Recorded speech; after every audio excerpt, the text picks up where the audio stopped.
¿Cómo están, queridos amigos? Bienvenidos a un nuevo podcast, La Mirada Clave, aquí en el canal de Voces por Chile. Vamos a ir retomando estas conversaciones, espacios de análisis, de reflexión sobre los temas fundamentales que han ido marcando la semana política junto a nuestra comunidad, Voces por Chile. Aprovecho de saludar a todos los que se van sumando a nuestra sintonía en este viernes 14 de marzo. Ya se pasó la mitad de este mes, que es un mes duro, un mes largo, un mes caro, pero que nos permite partir el año con energía, con ganas, así que tenemos hartos temas de conversación para este 14 de marzo. Quiero aprovechar de partir contándoles muy buenas noticias antes de entrar de lleno en política. Primero, contarles la gran noticia de que hemos superado los 19.000 suscriptores en el canal de YouTube de Voces por Chile, casi 9 millones de visualizaciones totales. Números absolutamente extraordinarios, cada vez suman más personas a nuestra comunidad, personas que quieren ver gente joven, liderazgo nuevos que promuevan las ideas de un Chile libre, de un Chile justo, así que es una gran noticia que cada día vayamos creciendo en esa comunidad de YouTube. Y además, en nuestro programa Nuevas Voces en Radio Agricultura, todos los días, de lunes a viernes a las 13 horas, estamos llegando a los 90.000 auditores. Cuando partimos por allá por el 2021, teníamos alrededor de 45.000 auditores diarios. Hoy día tenemos casi 90.000 auditores. Hemos duplicado esa audiencia y eso gracias al cariño y al compromiso de todas las personas que nos siguen, que nos escuchan, y también el trabajo de los jóvenes que son panelistas, invitados y participan de los diversos programas que hemos ido generando. Así que partimos dando buenas noticias y agradeciendo. Entrando de lleno en política, tenemos varias novedades. Esta es una semana cargada de noticias. Ustedes podrán pensar una semana que partió con el tema de Carol Cariola, vivimos los 3 años del gobierno del presidente Boric, este 11 de marzo, hubo renuncias de el jefe de asesores del segundo piso, Miguel Crispi, y al mismo tiempo de la ministra de Defensa, Maya Fernández. Terminó la semana con la discusión sobre la pena de muerte. Son hartos temas interesantes que vale la pena conversar y vamos a ofrecer muy modestamente en este espacio de conversación algunas reflexiones, algunas ideas que nos permitan, por supuesto, abordar estos debates y plantear algunas posiciones interesantes que permitan efectivamente comprender las discusiones que se están dando en esta semana, que, insisto, ha sido tremendamente marcada. Vamos con lo primero, queridos amigos. Carol Cariola, la presidenta de la Cámara de Diputados, ustedes saben, se vio enfrentada a una situación bastante delicada. Se conocieron, gracias a la investigación que está desarrollando la Fiscalía en los marcos del caso Sierra Bella, en que está involucrada la alcaldesa, exalcaldesa de Santiago, Iracy Hasler, una serie de conversaciones por WhatsApp entre la diputada Cariola y la exalcaldesa Iracy Hasler, cuando era alcaldesa Iracy Hasler, ambas colegas del Partido Comunista, en que Carol Cariola como que le sugería, le recomendaba, le daba la idea a Iracy Hasler de armar esta clínica Sierra Bella. Oye, le decía Iracy, tenemos la posibilidad, yo te doy la idea de que armemos una clínica solo para mujeres, enfocada en el tema de los derechos sexuales y reproductivos. Pero eso fue creciendo y la Fiscalía empezó a identificar que en esas conversaciones había eventualmente tráfico de influencia, había conversaciones, favores que realizaba Carol Cariola para empresarios chinos que habían financiado su campaña y le escribía a Iracy Hasler para ayudarle con unas patentes comerciales. Iracy, ayúdame porque unos amigos empresarios, emprendedores, en fin, necesitan apurar las patentes comerciales de unos locales en tu comuna. Eventual tráfico de influencia, se empezó esta fue como una pelota de nieve, ¿no? Una pelota de nieve que fue creciendo, creciendo y creciendo, y por lo tanto la Fiscalía empieza a identificar elementos que podrían ser constitutivos de tráfico de influencia y decide tomar una decisión que uno podría decir radical, pero precisa, relevante, y es el de practicar la diligencia de allanar la casa de Iracy Hasler esta semana. ¿Qué ocurre? Que calzó que Iracy Hasler, perdón, la casa de Carol Cariola. ¿Y qué pasó? Que justo Carol Cariola estaba dando a luz, justo estaba naciendo el hijo de Carol Cariola, Borja, en el mismo día en que fue allanada su casa, ¿no? Entonces, se genera un debate bastante grande respecto a, bueno, ¿corresponde o no que la Fiscalía genere o practique un allanamiento el día en que una persona está eh, teniendo su guagua? Y aquí hay dos posiciones que pueden parecer contradictorias, pero que aprovecho de compartírselas, queridos amigos, a propósito de este tema. Por supuesto, si uno piensa en una mamá que está teniendo un hijo eh, y en paralelo fuerzas públicas que está allanando su casa para efectos de recabar antecedentes, información o evidencia relevante por una investigación, uno lo primero que podría pensar, quizás de una posición humana, es decir, Oye, ¿por qué no se esperaron un día más? ¿O por qué no lo hicieron antes? ¿Pero por qué tiene que ser el mismo día en que está dando a luz Carlos Cariola? Pero lamentablemente, en situaciones tan complejas, delicadas y sensibles como la investigación que está desarrollando la Fiscalía, en que empiezan a aparecer antecedentes de tráfico de influencia, insisto, investigación que sean los marcos del caso Sierra Bella y que Carlos Cariola sale como una nueva arista de esta causa, lo cierto es que la Fiscalía, y el fiscal así lo dijo, requería la realización de esa diligencia en el día y hora determinada porque era indispensable para el éxito de la investigación.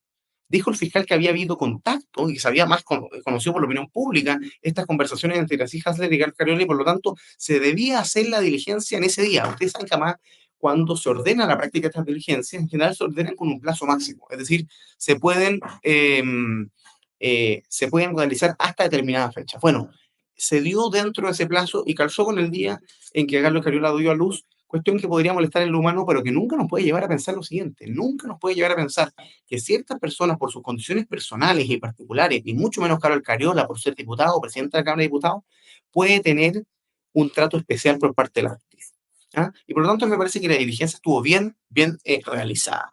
Segundo aspecto a propósito de esto, salió a referirse, me tocó estar el martes, querido amigo, o el lunes, el martes, yo creo, en CNN Radio. Y nos tocó debatir con ni más ni menos que Bárbara Figueroa, que es la secretaria general del Partido Comunista, que por supuesto salió en un blindaje, en una defensa bien potente eh, a Carlos Cariola. ¿Ah? Y ella me dijo, oye, pero si además en esta investigación no hay nada. Yo le decía, primero, evidentemente hay cosas, por algo la fiscalía pide esta diligencia y por algo están estudiando antecedentes sobre el actual tráfico de influencia. Segundo, por algo estas conversaciones de WhatsApp estaban eliminadas. Estas conversaciones de WhatsApp en que se verifican los contactos entre las hijas de Carlos Cariola se conocen gracias al sistema forense que tiene la Fiscalía que permite recuperar conversaciones eliminadas. ¿Por qué eliminaron las conversaciones si según Bárbara Figueroa no hay nada? Bueno, evidentemente algo hay. Pero lo peor de todo, querido amigo, y a esto quiero llegar, es que el ministro de Justicia de este gobierno, del gobierno del presidente Boric, Jaime Gajardo, salió a hablar y dijo que le parecía improcedente, inoportuno, que no le parecía bien la diligencia que había desarrollado la Fiscalía de allanar la casa de Carlos Cariola el mismo día que ella estaba dando a luz. Y yo en su minuto lo planteé en CNN y hoy día lo reivindico en esta conversación porque me parece que hay un tema muy delicado acá. Y el ministro de Justicia, el Ministerio de Justicia y en general el gobierno no tiene como deber ni mucho menos como función, el comentar ni opinar sobre la procedencia, la oportunidad ni el mérito de las diligencias que desarrolla el Ministerio Público. No corresponde en una democracia constitucional en que existe separación de funciones que el gobierno se pronuncie respecto a si estima que lo que hace la fiscalía está bien o está mal. En un sistema como el chileno, en un sistema procesal penal como el chileno, quien dirige de manera exclusiva la investigación es el Ministerio Público. Y ante quien debe rendir cuenta es ante el juez de garantía. En Chile existe una estructura que permite que las personas que son imputadas, es decir, respecto a las cuales se sigue un procedimiento penal en su contra, una investigación en su contra, se les defiendan sus derechos y que son vulnerados en los marcos de esa investigación. Y para eso existe un juez de garantía, cuyo papel es ese, es decir, oiga, Ministerio Público, cuidado con los derechos del imputado, no vulnere las garantías fundamentales del imputado porque la investigación que usted lleva en contra debe desarrollarse en los marcos de un justo racional procedimiento, con las garantías procesales. Pero ojo, el gobierno no tiene el deber de salir a pronunciarse sobre eso y es muy delicado que el ministro de Justicia, es un irresponsable el ministro de Justicia a la hora de salir a pronunciarse sobre ese tema. Me parece que hay un tema bien delicado y que nos recuerda la importancia de la separación de funciones y el respeto que debe existir entre las distintas funciones del Estado respecto precisamente a lo que el otro hace, ¿no? El Ejecutivo respetuoso del el Legislativo del Judicial, el Judicial del Ejecutivo y también el Ejecutivo del, del Judicial. Dicho eso, pasémonos a un segundo o un tercer tema, un acápite en torno a este tema que me parece especialmente preocupante. El nivel de influencia china en el Partido Comunista Chileno. Ustedes saben que China es una tiranía y es una tiranía que produce situaciones complejas para quienes eh, tienen un posicionamiento público respecto a la dictadura china, porque mientras es una tiranía, ha generado un sistema de yo diría, apertura de su economía, que la hace ser a China uno de los socios comerciales más relevantes de los países en vías de desarrollo. Chile no es la excepción. China es un socio comercial, un aliado comercial especialmente relevante para Chile. Alguien por ahí podría caricaturizar y decir, oye, si yo me lanzo contra China, perdón, Chile se muere de hambre. Es decir, no podemos cortar las relaciones con China por el hecho de ser China una dictadura.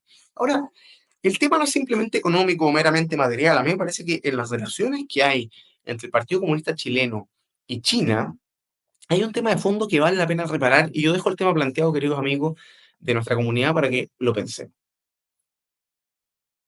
El Partido Comunista Chino, ustedes saben, es un partido único. En China existe una tiranía de partido único y en que buena parte de los emprendimientos y empresas, inversiones y proyectos que se desarrollan de China en lugares fuera del país de China son en definitiva controlados por el Estado y en último término por el gobierno dirigido por el Partido Comunista Chino. Los vínculos que tenga el Partido Comunista Chileno con el Partido Comunista China son realmente delicados, porque en China no es simplemente un intento, y este es el punto al que quiero llegar, que me parece preocupante y que vale la pena darle una vuelta, creo yo. En China no hay simplemente un interés por desarrollar proyectos comerciales o proyectos económicos en los países a los que llega. Hay un interés estratégico, cultural. Hay un proceso de, una suerte como de proceso de chinanización que está llevando adelante la dictadura china. Es decir, la dictadura china no solo busca lugares donde desarrollar proyectos para generar recursos, busca también tener polos de influencia cultural. Y esto es muy delicado, porque el régimen chino, la cultura china, es tremendamente contradictoria, yo diría, pugna muy fuertemente con la cultura occidental. Y la presencia china en nuestros puertos, en nuestro emprendimiento, en nuestros negocios, en nuestros barrios, en los moles chinos, en fin, es un tema que nos debe llegar a pensar no solo, oye, acá hay un país invirtiendo, personas que están viendo a Chile a buscar oportunidades, sino también qué interés hay del gobierno chino y por lo tanto del Partido Comunista Chino de tener en nuestro país una influencia creciente. Creo que ese es un tema muy delicado que vale la pena dedicarle un capítulo y podremos conversarlo más adelante. Un segundo tema que marca esta semana, queridos amigos, son los 3 años del gobierno. El gobierno del presidente Boric cumple 3 años, o, planteándolo en términos más positivos, cumple un año para que se vaya. Es decir, quedan solo, hoy día menos, quedan solo 362, 361 días para que el gobierno del presidente Boric se acabe. ¿Cómo llega el presidente Boric a sus 3 años de gobierno? Llega mal y bien. Ustedes dirán, ¿qué está diciendo el personaje? Llega mal y bien. Llega mal, ¿por qué? Porque evidentemente llega con un país convertido en un desastre. Índices de homicidio nunca antes vistos. Niveles de delito altísimos. Una economía absolutamente estancada. Un gobierno que ha dado pruebas absolutamente contundentes de su incompetencia, de su ineficacia y de su frivolidad. El presidente Boris celebra los 3 años de gobierno, no sé si lo vieron, con una selfie sobre el Cerro San Cristóbal en bicicleta a las 7:30 de la mañana. El gobierno del Frente Amplio ha hecho de la frivolidad su sello, de la desconexión con la realidad su símbolo más ejemplificador. Y eso es muy notable, porque da cuenta de una forma de hacer político, de política que ha llevado el Frente Amplio a tener una distancia tal con la ciudadanía, que al final no mira a la gente del Frente Amplio y dice, ¿en qué mundo vive este gobierno? ¿En qué realidad vive? Pero no solo eso, el gobierno llega a sus 3 años con dos noticias muy importantes. El lunes en la tarde se conoce la renuncia de Miguel Crispi, jefe de asesores del presidente de la República, el jefe del llamado segundo piso, después de haber estado, no sé si lo habrán visto, queridos amigos, asistiendo a la comisión especial investigadora que realiza la Cámara de Diputados a propósito del caso Monsalve. Fue Crispi y no dio ninguna respuesta. Se amparó, como lo lleva haciendo varios meses, en que el contrato que él tiene como asesor del presidente le impide, es decir, obliga a que las conversaciones y asesorías que le preste el presidente sean confidenciales. Es decir, impide que él diga ante otro poder del Estado que lo está fiscalizando qué cosas conversa con el presidente de la República. Tanto fue así que la comisión se terminó abruptamente, él no dio ninguna respuesta y a las pocas horas presenta su renuncia. Hay un punto interesante. Miguel Crispi prefiere dejar el gobierno que transparentar la información. Miguel Crispi prefiere perder su cargo que exponer al presidente Boric. ¿Qué es lo que sabe Miguel Crispi del trato que tuvo el presidente Boric con Manuel Monsalve al conocerse su denuncia, que no le quiere contar no solo a la Cámara de Diputados, sino al país en general? Ahí hay un interrogante que no se ha aclarado. Y la segunda denuncia, Maya Fernández, la ministra de Defensa. ¿Cuántas veces se dijo a propósito de la fallida compraventa de la Casa Salvador Allende, que había prohibición expresa de la Constitución de que tanto senadores, en el caso de Isabel Allende, como Maya Fernández, ministra, pactaran un contrato con el Estado? Una ministra de Estado tiene prohibiciones y limitaciones. Un diputado o senador tiene prohibiciones e inhabilidades. Se anunció una acusación constitucional en un trabajo conjunto de la oposición, tanto de Chile Vamos como el Partido Republicano, contra Maya Fernández. Y en el minuto que iba a ser discutida, Maya Fernández da un paso al costado. Bueno, más claro echarle agua, hasta ella misma al final tuvo que ver la realidad. Y la realidad es que al minuto de contratar con el Estado, estaba vulnerando gravemente la Constitución. Los 3 años del gobierno se celebran con una jornada de renuncias que marca la moneda el lunes y el martes, con la caída del jefe de asesores y de Maya Fernández. Es decir, poco que celebrar para un gobierno que busca instalar de manera absolutamente infértil y absurda que Chile está mejor que cuando ellos llegaron a la moneda. Eso claramente no es así y basta, queridos amigos, salir a la calle. El tema que finalmente se tomó la discusión y en el que me quiero detener algunos minutos, ya llevando 15 minutos de conversación y en estos últimos 5 minutos, es un debate que se produjo a propósito de la pena de muerte, que me parece muy, muy interesante. Ustedes habrán visto que a propósito del asesinato doble homicidio, realmente trágico que se vivió en Graneros, la candidata presidencial de Chile Vamos abrió nuevamente la discusión a propósito de la pena de muerte y dijo que ella creía que debía restablecerse la pena de muerte. Salió a respaldarla en esta línea el candidato presidencial del Partido Nacional Libertario, Johannes Kaiser, y dijo que él era partidario de la pena de muerte. José Antonio Cast, el candidato presidencial del Partido Republicano, salió a decir lo contrario, que él era partidario de la vida de la concepción hasta la muerte natural y que le parecía mucho más eficaz y mucho más potente una sanción de presidio perpetuo calificado de toda la vida con regímenes muy estrictos, sin visitas, que la pena de muerte. Y esto abre un debate interesante y creo que vale la pena profundizar.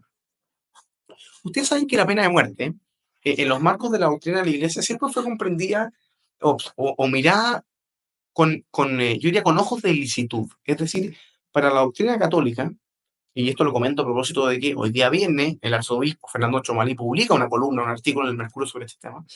La Iglesia siempre ha mirado, y los doctores de la Iglesia, pensadores hacia atrás, Santo Tomás de Aquino, entre ellos, habían mirado con ojos de licitud, de aprobación, la pena de muerte en circunstancias especiales. ¿Por qué?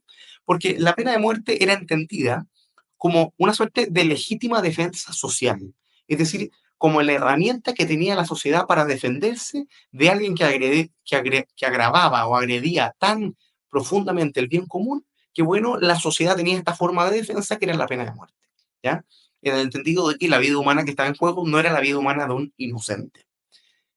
El desarrollo de la Iglesia y los debates de teólogos, juristas, en fin, canonistas de la Iglesia por este tema ha sido bastante largo, pero el Papa Francisco, el año 2018, hace una modificación al catecismo de la Iglesia y plantea una frase que es bien interesante y que yo quiero leérsela porque vale la pena comprenderla. El Papa Francisco modifica la pena de muerte en el número 2267 del Catecismo. Dice, durante mucho tiempo el recurso a la pena de muerte por parte de la autoridad legítima, después de un debido proceso, fue considerado una respuesta apropiada a la gravedad de algunos delitos y un medio admisible, aunque extremo, para la tutela del bien común. Es decir, lo que yo les decía. Hoy está cada vez más viva la conciencia de que la dignidad de la persona no se pierde, ni siquiera después de haber cometido crímenes muy graves. Además, se ha extendido una nueva comprensión acerca del sentido de las sanciones penales por parte del Estado. En fin, se han implementado sistemas de detención más eficaces que garantizan la necesaria defensa de los ciudadanos, pero que al mismo tiempo no le quitan al reo la posibilidad de redimirse definitivamente. Por tanto, la Iglesia enseña a la luz del Evangelio que, y voy a citar porque es muy expreso, la pena de muerte es inadmisible porque atenta contra la inviolabilidad y la dignidad de las personas. Discurso del Papa Francisco con motivo del 25 aniversario del Catecismo de la Iglesia Católica el 11 de octubre del 2017. Y la Iglesia se compromete con determinación a su abolición en todo el mundo. Hoy día, viernes 14 de marzo, hay una columna, un artículo sobre la pena de muerte de Monseñor Fernando Chomalí, el arzobispo de Santiago, que tenía un rol público bien interesante. Y mira lo que dice en algún minuto. Dice, con la pena de muerte se agrega a un acto de violencia otro acto de violencia que además de cruel resulta inútil. Y el Estado va más allá de los límites que concede la legítima defensa de la sociedad y los ciudadanos. Lo que realmente hay que impedir, dice Chomalí, es que la persona que cometió un acto de violencia lo vuelva a repetir. Eliminar su vida es un acto que también puede tener connotaciones de venganzas. ¿Por qué le planteo esto? Porque yo siendo contrario a la pena de muerte, yo soy contrario a la pena de muerte, fundamentalmente porque yo soy católico y creo que, pero al margen de ser católico, creo que la vida humana no es algo que esté a disposición del resto de las personas. De la misma manera que soy contrario al aborto, a la eutanasia, creo que uno no puede disponer de la vida de otros cuando existen condiciones que te permiten actuar de una forma distinta. Y eso lo distingue la legítima defensa, porque la justificación moral de la legítima defensa es que tú frente a una agresión inminente, tú respondes proporcionalmente porque no tienes otra alternativa, no tienes otro remedio que el de la legítima defensa. Tú estás en tu casa, estás acostado, tienes un revólver debidamente inscrito en tu velador, estás durmiendo, entra un asaltante con una pistola en la mano y amenaza a tu persona, a tu señora, a tu hijo. Bueno, tú sacas de tu velador tu revólver y le disparas y le das la muerte a ese delincuente, estás actuando en legítima defensa tuya, de tu familia, y no tienes otro medio más apropiado, proporcional, a disposición. Pero con la pena de muerte, y es esta la reflexión que hace el Papa Francisco, me parece muy interesante, se produce una situación distinta. Hoy día el mundo, las sociedades, han sido capaces de identificar herramientas más eficaces y suficientemente contundentes que permiten, por ejemplo, aislar al agresor, al delincuente, de la vida social de por vida sin necesidad de matarlo. Y creo que es una respuesta más humana. Es una respuesta más humana, porque aún el peor de los delincuentes tiene derechos fundamentales. Aún el peor de los criminales tiene dignidad humana. Y para las personas que estamos en la discusión pública y que vemos con rabia y con temor cómo crece la criminalidad en Chile, esta posición es complicada. Porque ¿cuántas veces uno escucha, oye, conversando en la feria, en la calle, en las juntas de vecinos, en conversaciones con familiares, con amigos, estoy cabreado a los delincuentes, que corran bala, que se acaben el desorden? Y claro, yo soy partidario de que la fuerza pública haga uso de su fuerza, de su violencia legítima. Y si es que hay un enfrentamiento entre carabineros y delincuentes, yo creo que Carabineros tiene derecho a utilizar su arma letal, ocupar poder de fuego.